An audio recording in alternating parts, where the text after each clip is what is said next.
So basically, this talk is a highlights from a case study. We will try to give you the key insight from our case study. But we will not do it in the form of a talk. We will do it in the form of a play. So I am Roy Klein. I'm a Scrum Master. This is John Kopp. He is a product owner. But that's on our regular life. For the purpose of this presentation, we're going to play the roles of a gatekeeper of the Holy Agile Gardens and a humble product that wants to walk into there. And me as a gatekeeper, my job is to ask him questions and find out about his history and choices and figure out if he's good enough and worthy enough to go into the Agile Gardens. And I also try to have you participating. So we'll try to see if we can have questions that you can also challenge him. And just so you know, he doesn't know all the questions I'm going to ask him, so it's not really scripted. So we'll see how it goes. But before the play starts, I'm going to set the scene. So in a faraway land, a long time ago, a land called Finland, there was a company called Wärtsilä. It's a pretty big company.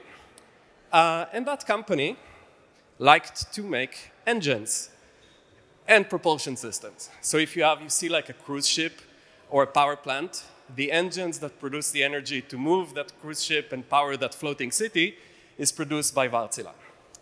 This is what the company does. But it wanted to do a bit more than that. It wanted to be a contributing member to the world around it and do a bit more than just making engines, throwing it over the fence to the customer. Tell me if I'm going too fast. So it wanted to get into the idea of services. So basically, when you make engines, and today's engines are very optimized and very high performing, you kind of sell less of them because the engines require less parts, they last for a longer time, and the company, the better engines it makes, the less money it makes. So it wanted to get into the idea of services, which is a bit of a different world. So if the company was really, really good at making stuff like pistons and motors and propellers, and it did it by planning the part in CAD or whatever, executing the plan, shipping it to the customer, it found out that doing services, stuff like high reliability AI-driven energy management system, and other kind of more complicated sounding stuff, didn't really work out the same way. So it tried to do a new approach. And this is where our humble product enters the stage. All right. Hello. I'm the product. Yes. The product is called something like Expert Insight, and what I'm really good at this moment in time, when I was born, long time ago in this pilot phase, I was trying to reduce unplanned downtime of engines. So sometimes stuff happens unexpectedly, and then it causes downtime for the engine, which is not good for the customer, for the vessel, for the power plant. And we are trying to do something about that, crunching numbers, operational data to see that coming. And we did a pilot on that, and that was successful. We did that in co-creation with the customer, so it was super exciting. I get to meet people that are making me, people that are using me, so it was super exciting. But of course, because of that success, more and more customers wanted this, which means that we gained a bit of more need. It became pretty clear that there were some key components that needed to be part when I was going to be a real product, like not only this pilot thing or proof concept thing. So some more teams came by that do the data collection, the data bridge, managing the mobilization, and the operate lifecycle support. So yeah, I grew a bit up and left primary school, so to say. And beyond that, there was more and more wishes for similar products on the same stack. So there we expanded. So we also created next to this focus on avoiding unplanned downtime. We focused on efficiency, compliancy, and also the plant maintenance optimization. I see that at that time when you started as this little product that found success and grew up, other people wanted to leverage that success and joined you. But they saw themselves not necessarily as the same product. Exactly. So, exactly. So they thought these were additions, and they tried to leverage the same technology stack that was part of me, so to say. Okay. So that looks like a lot of topics. I would say it's a lot of balls to keep in the air at the same time. So how did you manage so many things at once? So when I was small, it was easy. Couple of development teams, great coherence, collaboration, and the teams that worked on me and created me, they were talking to each other, and it was all great and fun. But this became more complex, more teams that tried to do something. So we divide and conquer. So they decided to split me up in bits and pieces and worked on me on separate things. So on one hand, this one product on efficiency was on the right-hand side, and there was focus for the teams, and that worked out well. On the left-hand side, somebody's working on my left foot, which is called compliancy, and they worked on that. And there was focus, there was prioritization within the areas. So yeah. That's how my makers thought about that. So divide and conquer, there were multiple products, similar stack. Each product had their own tribe. Kind of sounds like it makes sense, but I see here that it's not the end of your journey. So what happened? So this worked out okay-ish in the beginning, but then, of course, things evolved. Maybe you want to, anybody interested to try to guess what could go wrong at this point? You see, we're not really sure if we can hear you talking or you want a mic, if anybody wants to try to guess some of the challenges that we run into at this point. How big were the tribes? This is actually pretty realistic. We had across 10 to 11 teams across the whole thing that were working on me, and so some tribes had 3 teams, some tribes had 4 teams, others had 5 teams, I think, 1. So bit in that level, and there was one tribe that was just starting up, and that was only 1 or 2 teams. So different various stages. Did you have like a proxy here or something like that? Yeah, so every tribe had a chief, product owner, and every team actually had their own product owner. Yeah. Yeah, there were many product owners. So, looks perfect, right? What could go wrong? So they tried to evolve me, and yeah, over time things become a bit challenging. So one of the challenges was that the teams were doing overlapping functionality. So they are making a shoe for my left foot and a shoe for my right foot in separate tribes, which of course they could have shared, they could have done better. And I was stuck with a red shoe and a blue shoe. Looks fancy, but I preferred the same color. So that was one of the challenges. The other challenge is sometimes they needed stuff from each other, but that led to conflicting prioritization. They were not real component teams, but some were. So that led to things, waiting times, and then different prioritizations, and then things got blocked and stuck and cocked.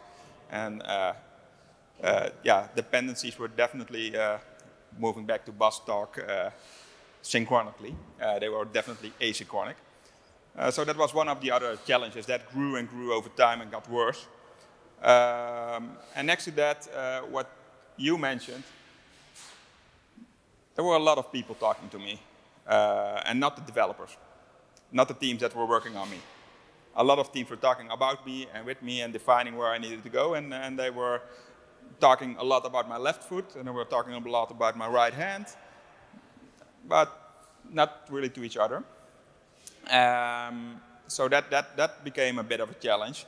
And also the team's ability to pivot, because we were working on a shared stack, and sometimes it was really important to do something on part of the stack because of security, compliancy, etc. But there was no common understanding about that. So getting all teams working together on that was difficult. Sometimes it works for a couple of tribes that then rallied up, but all tribes was a bit too far-fetched in this scenario. They didn't do that.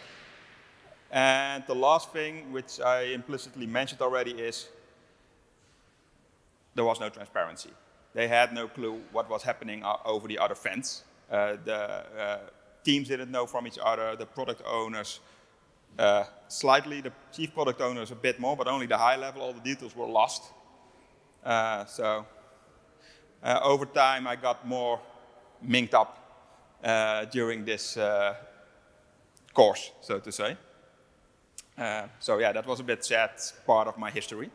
Okay, so it seems to me that most of the challenges were across the walls of these tribes. Within the tribes, we didn't really see so many challenges. So if it was really separate products on a shared stack, why was there so many issues across the borders? Yeah, so some saw that it was a shared product, some saw not. And I think what we tried was getting to move closer to each other. And they tried to move my parts a bit closer together to work on it together. But the wall still existed. So we realized that it was becoming one product, but we didn't act accordingly, so to say. So at some point we needed to do something, or I really wanted to survive. So I urged them to do something, so to say. So we went into a transition, and finally the people came to their senses and they realized that I'm actually one product. Along the way, some casualties were there in the form of roles. So don't worry, there were no actual casualties. The roles were disappearing, not the people were dying, to be clear, because that would be sad. People moved around me as a product and saw me as a whole and tried to work on me in that way. Was there a consensus for this new view of separate products versus one product? Or how did you reach this, There was a lot of debate. Okay. A lot of discussion. This didn't come easy. So there was a lot of preparation. People went to courses, like less course, to learn about this before the transition. And then there was a long debate on how to tackle this. And then we did decide and start the preparations. And what about those people that were listed as casualties? Did they? How did they see this? Yeah. So those casualties, there were many sorts, but mainly the number of POs of different levels. So some of them, they were going into the team, helping the team to understand the needs, etc. Which is great, because then I have somebody who I already knew and could help out on that. There was one guy, of course, nominated who was on the top. This is this product owner. That was the one product owner. And some had chosen to help this product owner in this transition and managing the stakeholder landscape, because many people use me. So the stakeholder landscape is quite fast. Okay. Does anybody have questions about this transition, this tearing down of the walls, bringing things together into this one structure? Like, yes?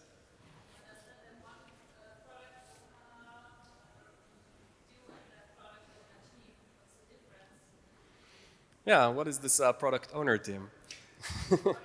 What's the difference? Now I'm getting a bit in an existential crisis, because I'm that product owner and I'm now playing the product. So what the product owner is doing is actually doing the main prioritization and trying to keep the backlog in such a shape that the priorities are clear, transparent, etc. The product owner team is helping out with communicating to the stakeholder groups, which are really many, helping out the product owner understanding the different challenges that are there in different stakeholder groups and supporting the product owner in that work.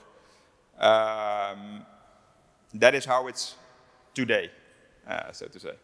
Yeah, I can also give maybe my perspective. Meta getting out of the gatekeeper role for a second. So when we were doing the switch, the teams were not self-managing, most of them. They all came from different tribes that have different ways of working. And now we eliminated a critical role from that team, the PO, and asked them to step up their game. But at the point of the switch, they were not really ready yet to do that. We asked those POs that got out of the teams whether they're interested in staying. Unfortunately, most didn't want to stay. So we figured that at least for a period of time, John is not going to be able to handhold 9 teams, simultaneously. And that's where this idea came from. Yeah.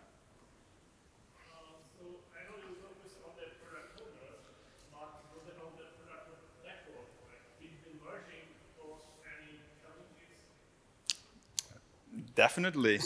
Now I'm going to try to dynamically flip to the slide where this is about. Let me see. I think it's this one. What's that? Repeat the question. Yeah, sorry. So go ahead. Yeah, the question was, if I repeat it correctly, did the merging of the backlog cause any challenges next to the fact that for the teams it was a change? The merging of the backlog itself, I'm guessing, did that cause any challenges? And I'm flipping to this slide because for me that is really about stakeholders, because that was in our case really a big challenge. Because we had separate backlogs, we had like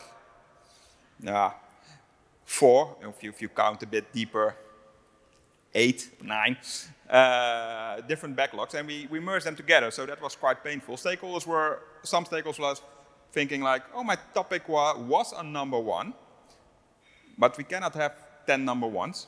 So at some point, that's high priority items, we need to let down 9 stakeholders, in their mind, to be clear.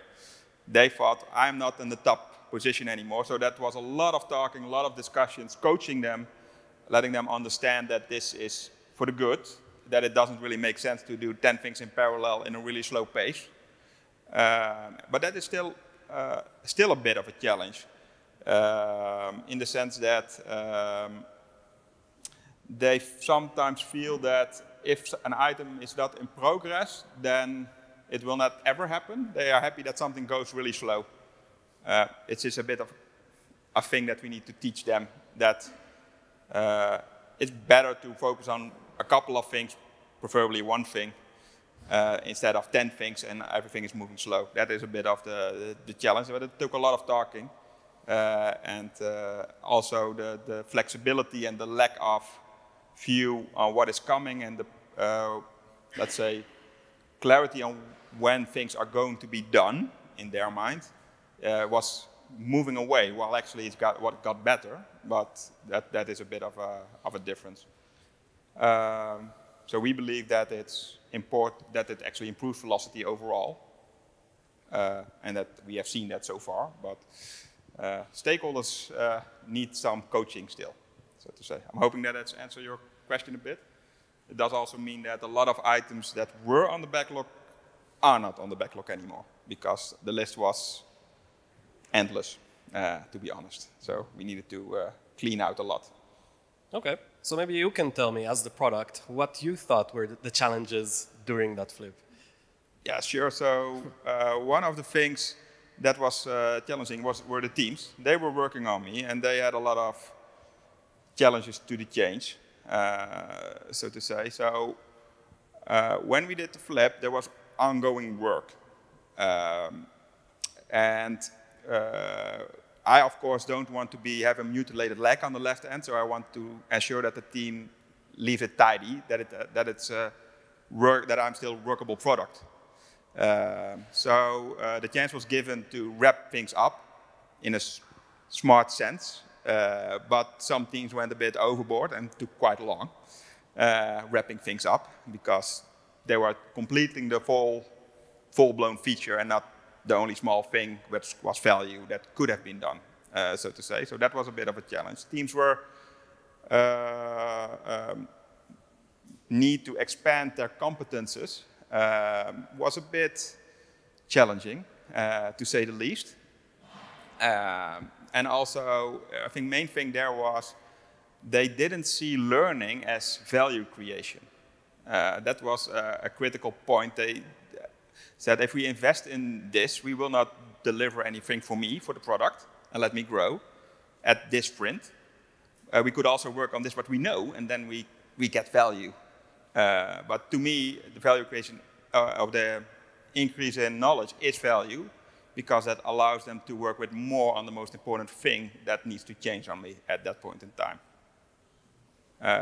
So that was really a critical part.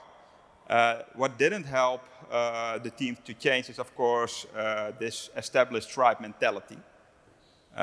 So one thing that they did was the collaboration part was existing with people they already knew. So creating the new connections outside of the old former tribe structure, that was difficult for people.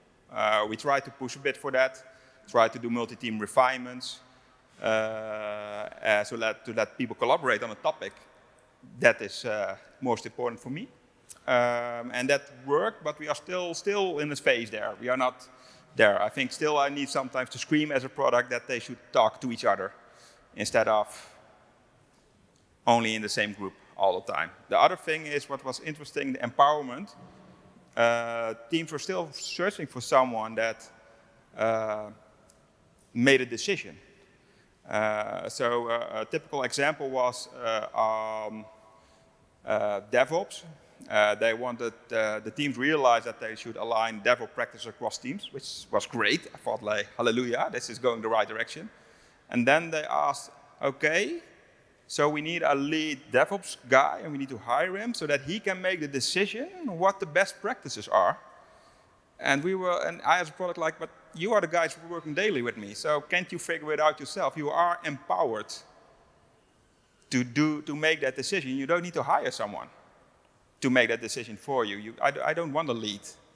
I want you guys to make that happen.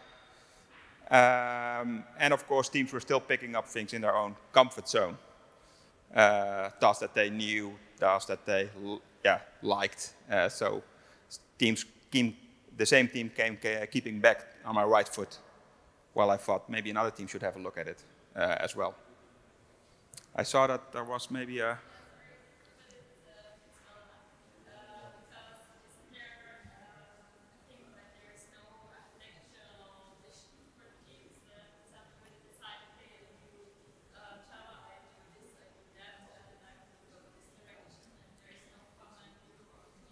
Yeah, so no architectural vision that is shared across the teams. You know, we do Java, you do, I don't know, C++. You know, how do we align all of that? That's the question, or did I get it right?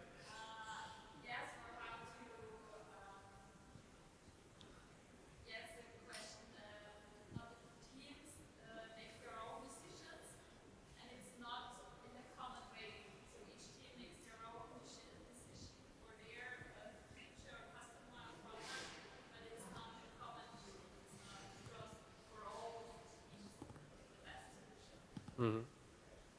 Do you understand? Yeah, I think I understand. Great. So the aim here is that the teams don't make those decisions which are affecting all the teams in their bubble. The idea is that the teams come together, all the teams, so not one team, but all the teams, and they come together and set up this target where they want to go on an architecture part or etc. So what they did, and it sometimes works and sometimes not, so learning phase. They set up communities where, for example, architectural topics are coming together, and that community is then basically developers that are interested in from any team to join that. And there's not only an architecture community, there's a DevOps community, and people that are interested in that topic are having a discussion, where should this go? How can those things help me as a product improve and grow over time, in light of course, the vision that the product owner lays down and where I should go as well. Yeah. Hope that answers the question.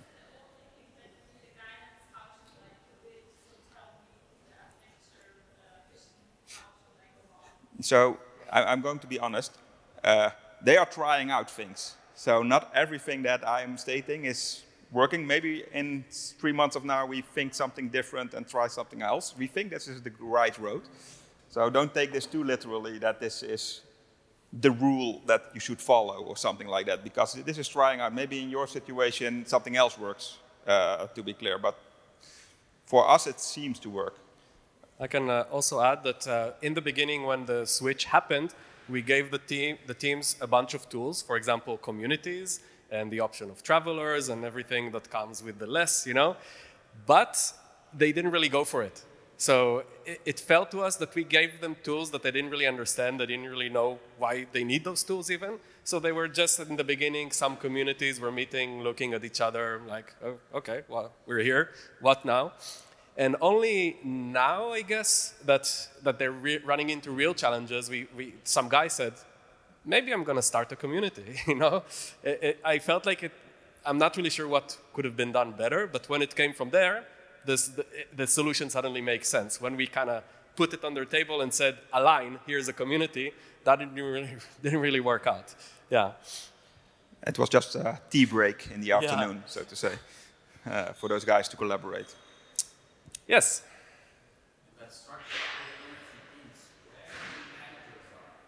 Where are the managers in the picture? Managers? So I don't deal, as a product, I don't deal with managers.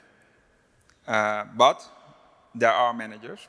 I mean, the place that I'm born is a huge corporation, so clearly there are managers. And they are in a supporting role, in a sense. So whatever that needs to happen to make this work, they should do. I'm not saying that this is perfect, because there's also a learning trajectory there. For example, we have this thing that we need to do for the corporation, like target setting on individual level. We are figuring out how to get this in, because that is not trivial, so to say. Ideally, we would like to do that differently, but yeah, we have a framework within the corporation which we need to deal with. So we are pushing the corporation a bit to change, but that's slow movement, maybe even slower than a less transition. But that is what we are trying to do on one hand. On the other hand, we are trying to make it practical for today to make it happen. But yes, there are managers, and they are doing finance and control and budgeting, and because all the things need to happen. But all in the service of what we are trying to achieve, so to say. That's the idea. Well, my question was, go back to that slide with the teams, like, who is line manager for person in the team? Oh, I can... Who is line manager for the people in the team? That was the question. So we have people managers that are doing that, but they are across teams. And interestingly enough, people that work on me are in different locations. So we have a location in the Netherlands, and we have locations in Finland as well. So that makes some of the things that I just showed even more interesting to do. And we have people managers for the people at those locations to manage that, and they are then collaborating on how to develop the people so that the teams get better. So that's the idea. So what does a team needs? How does a team need to develop? And how we do that. That is pretty fresh, to be clear. That took us 6 months to set up, and we have just set it up. So now those people managers are working out strategies on people competences, team competences, etc. So that, yeah, if that works, I cannot tell you yet, so to say. We are in the middle. I can also add that this is a transition story. So before the current state, the previous best idea we had was that the best technical people we have are going to be the managers or line managers of the technical people. So we had like front-end line manager, back-end line manager, in the idea that they will help them move forward their career. But what it ended up doing for us is that our best technical people were filling forms and having talks and not writing any code, and also not having any fun, you know. So that's why we switched this idea to a line manager that is across teams and across functions per location. So we have a Netherlands line manager, Finland line manager. Yeah. Should we still take a question? Yes, yes, sure.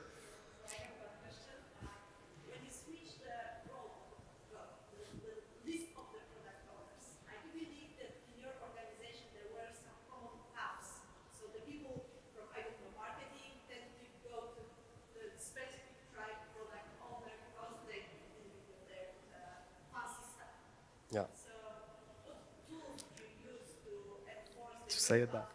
communication? Can you repeat the question? What's your? You wanted to hurry up or to repeat? Okay, so I'll try because I was multitasking, but see if I got it.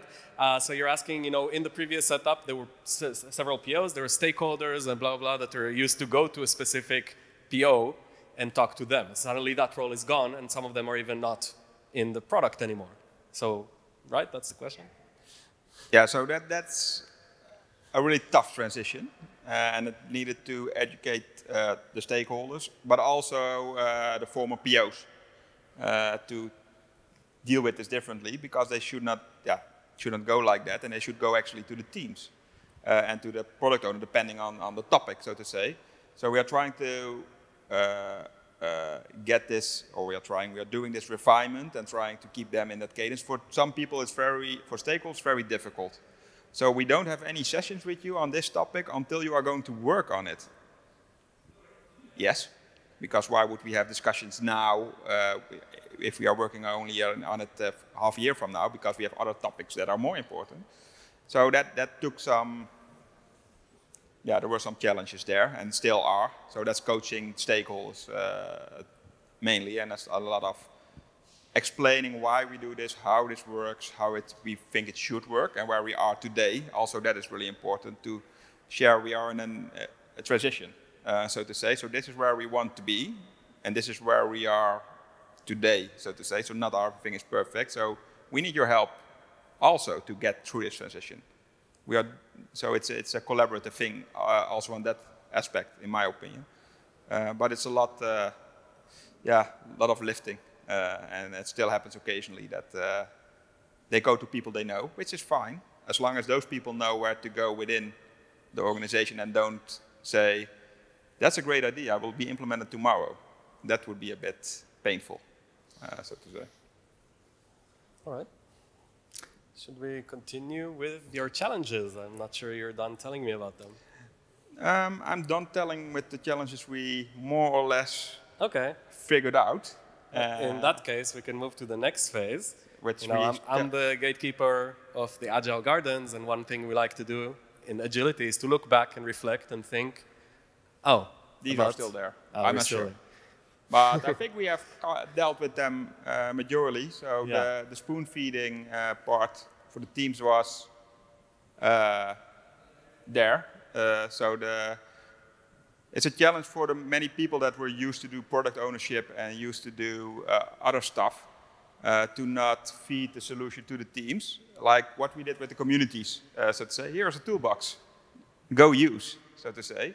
And I think we are learning more and more that the teams need to experience themselves, see the problems themselves, and then try to fix those themselves, rather than providing them a solution for the problem they have at hand, which we think is the best. Potential shippable product gap.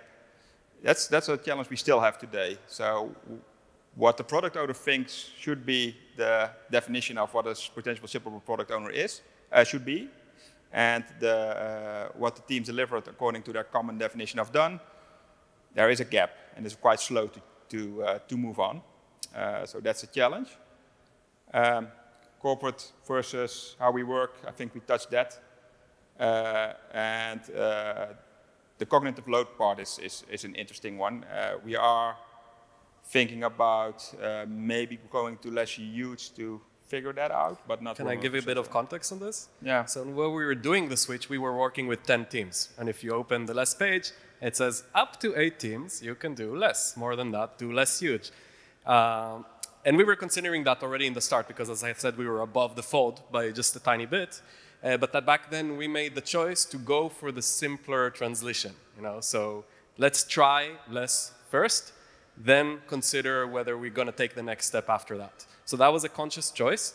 But one of the consequences is that we have 10 teams, or 10 representatives in refinement, planning, reviews, overall refinements.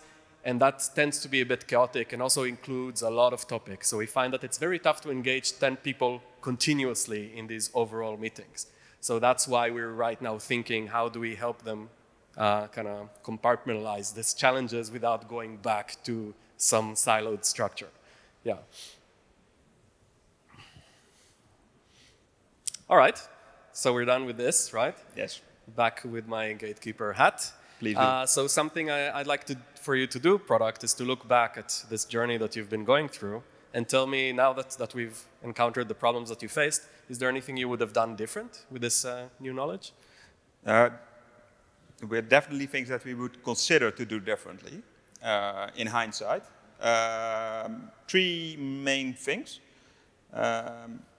So one of the things is we didn't do a real opting in for the people that wanted to work on me as a whole.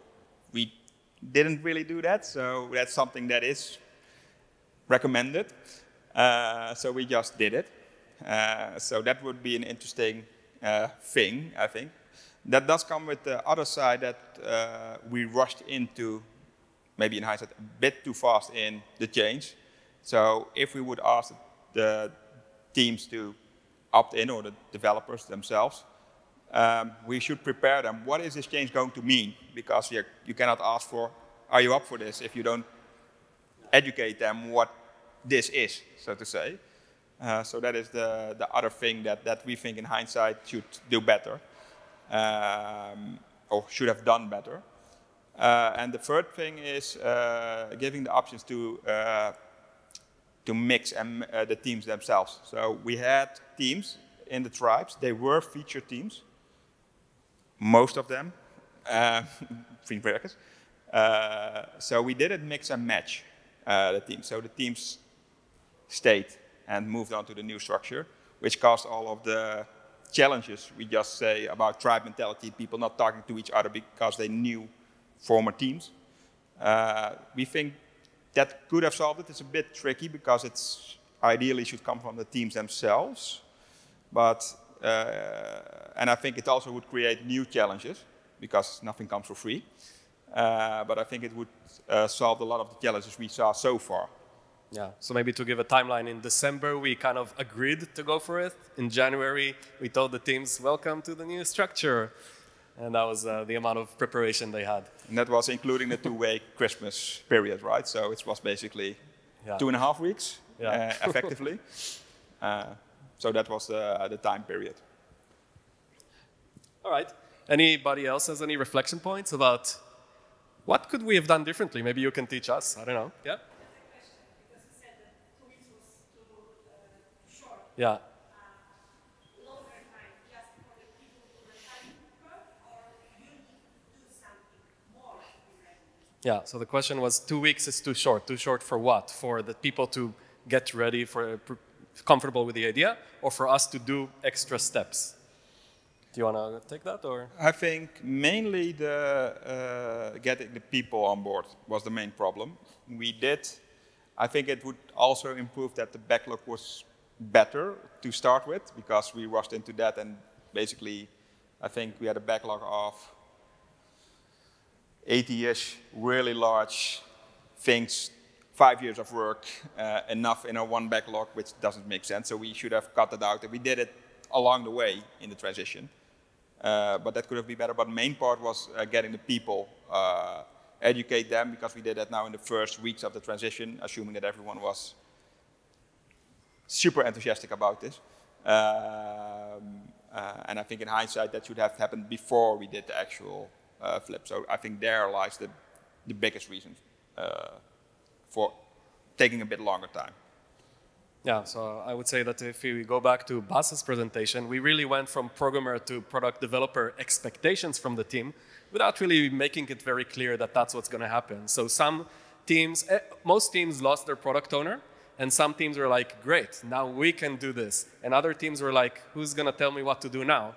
And we didn't really explain to them that there is a new expectation here, that John, the only way that John Kopp, that's not him, that's the product, is going to be able to be a single product owner is if everybody's going to step up their game and take part of the old ownership of managing the lower levels of the backlog.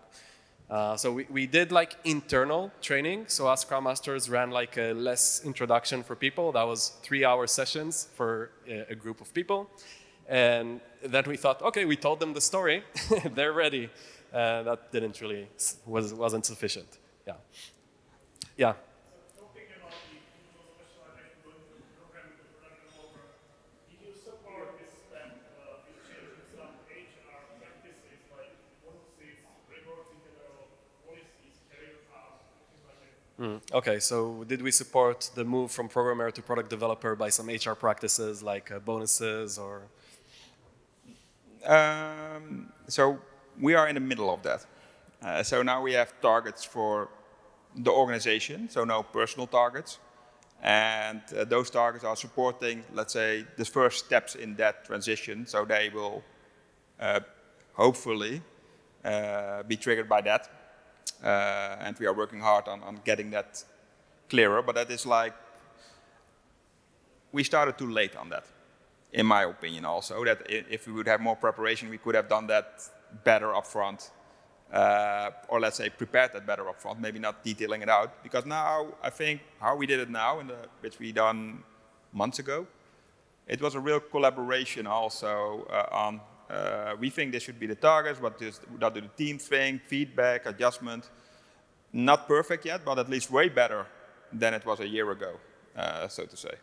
I think there's still a lot of work to cover, but that's also the challenge with the corporate guidelines and that framework, which we also want to push a bit towards the new way of working, so to say, which is a bit difficult. So we are a bit, trying to have a practical solution for today and trying to push for the ideal situation for tomorrow, so to say. But that's an uphill battle, so to say, and will take time. But we do try to identify people who are natural leaders and are taking that step themselves and kind of give them extra coaching and create a space for them to explore this new freedom. I think that also the main challenge with the targets, etc., is all the teams are in a different spot in their development. Some teams, they were, when we started this, they were like already featured teams having a lot of experience with stakeholder interaction, and others, they only listen to the PO, so to say. So, and there's like everything in between. So it's really difficult to make a common set and push all the teams to go further in their own respective ways, so to say. Every team makes a step, even though not everyone will be at the high top level tomorrow. All right, maybe we can go to the final step. So I'm the gatekeeper. I'm supposed to decide whether he goes in or not. But I need your help. So if you still have doubts whether he is worthy or not, please ask your questions. And if not, then by a round of applause, we'll let him in. And if you boo us off the stage, then tough Then luck. we have still some work to do. So any final questions before we make our decision? Yes? What's the outcome you achieve through this? Because you talk about the process, yes, online. Yeah.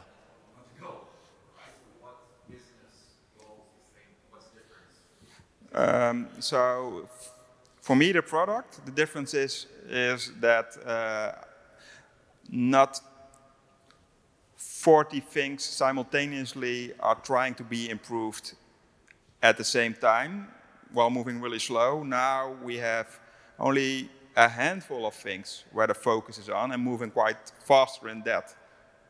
So that is the main change, let's say, that we see already today. And it's not perfect, don't get me wrong, we still have a long road to go.